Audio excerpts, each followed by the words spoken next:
Time to make another video in BookTube world. Today is a Tuesday. It is September the 27th.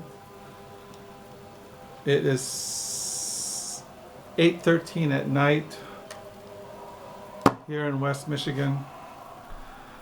If you watched my BookTube today, my wife and I went out to Lake Michigan. It was a beautiful, cloudy, the Lake Michigan waves were crashing on the shoreline, and my wife said, why don't you go out and take some pictures? So we drove out there. It only takes maybe 10 minutes to drive out to the lake.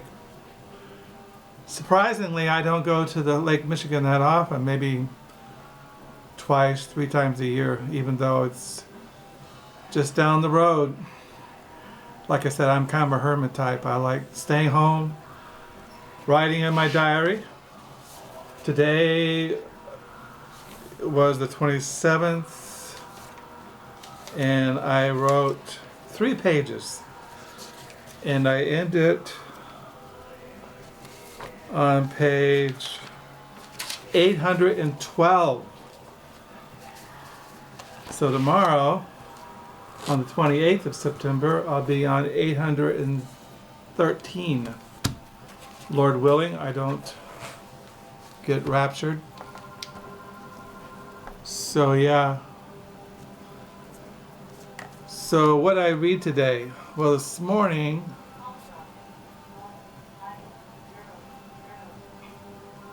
let's see. Oh, I read The Race Set Before Us, A Biblical Theology of Perseverance and Assurance by Thomas R. Snyder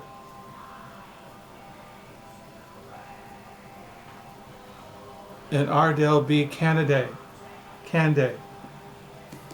So that's what I read today, well, this morning.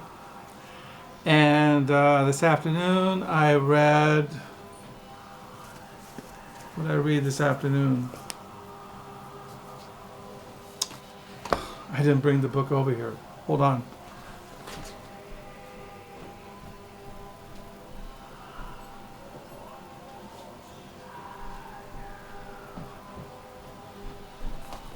I read Serena by Ron Rash. And in thinking about Serena, I was going to mention this book I read many, many years ago, Tobacco Road by Erskine Caldwell. This is considered a classic along with John Steinbeck's Of Mice and Men. This is Tobacco Road. It's about, what do you call it, tenant farmers. It was published in 1933. It was a Book of the Month Club edition here called Tobacco Road. If you want to read about the South and the poverty and the people of the South, I think this was, the characters lived in North Carolina. So I looked at that this afternoon. I read this many years ago, but I highly recommend it. It's considered an American classic along with Mice and Men and Tom Sawyer and Huckleberry Finn. I found this edition a couple years ago at a used book sale. For years I had an old hardback edition, and somewhere I lost it. So what else? I got a book in the mail this afternoon. The Parthians, or Persians, Marriage, Politics, and Betrayal Among the New York Intellectuals by David Laskin. This is one of my favorite subjects of reading about writers and painters and poets in New York City in the 40s, 50s, and 60s. And I came across this novel because I've mentioned recently I found at Salvation Army David Laskin's book, The Children of Blizzard. It's about a blizzard that took place in 1888. But also I mentioned I had in my library a book of his called A Common Life, 4 Generations of American Literary Friendship and Influence, Melville and Hawthorne, James, that's Henry James, and Edith Wharton, and Porter, that's Catherine Porter, and Elidor Welty. And then you have Elizabeth Bishop, who was a poet, and Robert Lowell, who was a poet. So he wrote this. So then I was looking at Amazon, and he had written this book. And since this is one of my favorite subjects, because I collect books by Mary McCarthy, Edmund Wilson, Robert Lowell, Jean Stanford. I just picked up a couple of months ago her short stories, which won the Pulitzer Prize, Jean Stanford's short stories. Elizabeth Hardwick, she's written novels, literary criticism, essays, travel. Alan Tate, who was a Black Mountain poet. Diana Trilling, who was married to Lionel Trilling, both literary critics, professors of literature, Florence the Beats, Allen Ginsberg. So I got that in the mail today, so I'll add that to my collection. Also, I went to thrift stores the other day. I found a paperback edition of Breakfast at Tiffany's and 3 stories by Truman Capote. I have this in an anthology of Truman Capote's writings, but I don't have a separate volume of just Breakfast at Tiffany's.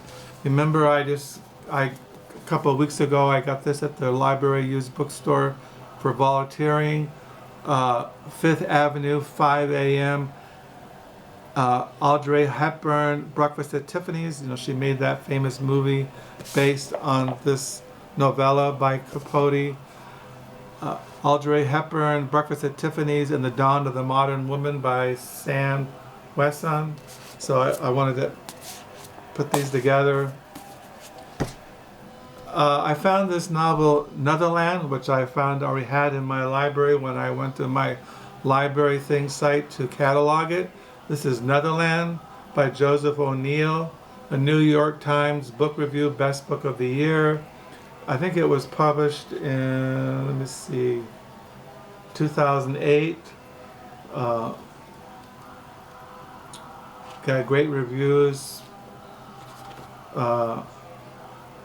Best Book of the Year, Atlantic Monthly, Christian Science Monitor, The Village Voice, Seattle Times, New York Magazine, just goes on and on.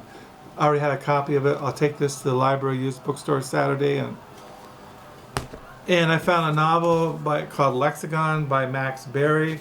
I already had in our library another book by Max Berry, Jennifer Government. So now I have 2 of his novels. And I found this McSweeney's Mammoth Treasury of Thrilling Tales, edited by Michael Chabon. You have short stories by Sherman Axial, he wrote, I have several of his books in our library. He also a short story by David Eggers. You have here Neil Gaiman, Stephen King, Nick Hornby, Rick Moody, who I highly recommend his writings, Rick Moody. So I got that for 25 cents, short stories. Found this book called Germany Tried Democracy, A Political History of the Reich from 1918 to 1933.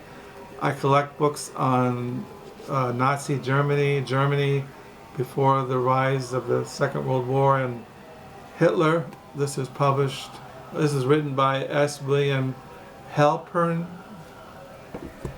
And I found this novel that I never heard of this woman, Carolyn See, called Golden Days.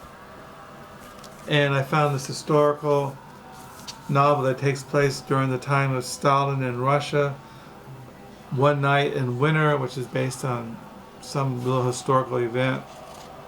This is by Simon Sebag Monofor. I just showed you that his book biography on Joseph Stalin called Young Stalin. So I got that at thrift stores the other day. Also, I was looking at these interviews of Southern writers in this book called Christ Haunted Landscape, Faith, Doubt, and Southern Fiction by Susan Ketchen. There are interviews in here by these Southern writers. One of my favorites, Larry Brown, Reynolds Price, Harry Cruz. Those are the people I collect.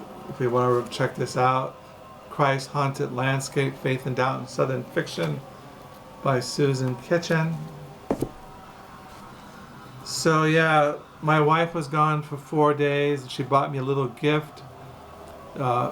These are field notes. Our second son, Josiah, this is what he uses for his journals, and I thought I'd just show them to you. Some people use these field notes, like my son Josiah, our son Josiah. So she got that. I won't use them, but I'll have them up there on my desk shelf. So if you ever want just a little something besides a moleskin or this kind of way to do a diary, you can always use these little field notes. Each has a theme. This was on workshops, like it has painting, it has woodworking, electrical, plumbing, automotive, gardening. They each have a little theme. They're like collector's items for hipsters. So she got me that. So that's what's going on in my book world. Like I said, this coming Friday we go to a used book sale here in Holland. Still reading the Bible. So yeah, that's what's going on here. I'm hoping you're having a good week of reading and good fall weather. And thank you for all the new subscribers. Feel free to comment, ask me questions. You notice that sometimes I put at the bottom where you can read my online diary, Crooked Fingers. I do that because I'm more of a writer than a book reviewer. Everything I do is like in a diary form. Like when I do these videos, it's like a part of my diary, a part of my life. Because I'm a bookworm. I've always been a bookworm. Loved books since I was a little boy. And I've always had a book in my hand since I can remember. So yeah, you don't have to read my online diary, but if you want to get to know me more, and also I'm into photography, and I list the books that I'm reading and my thoughts, if you want to just know me more. I know some of you guys have online diaries and blogs, and I do look at those. So until next time, bye.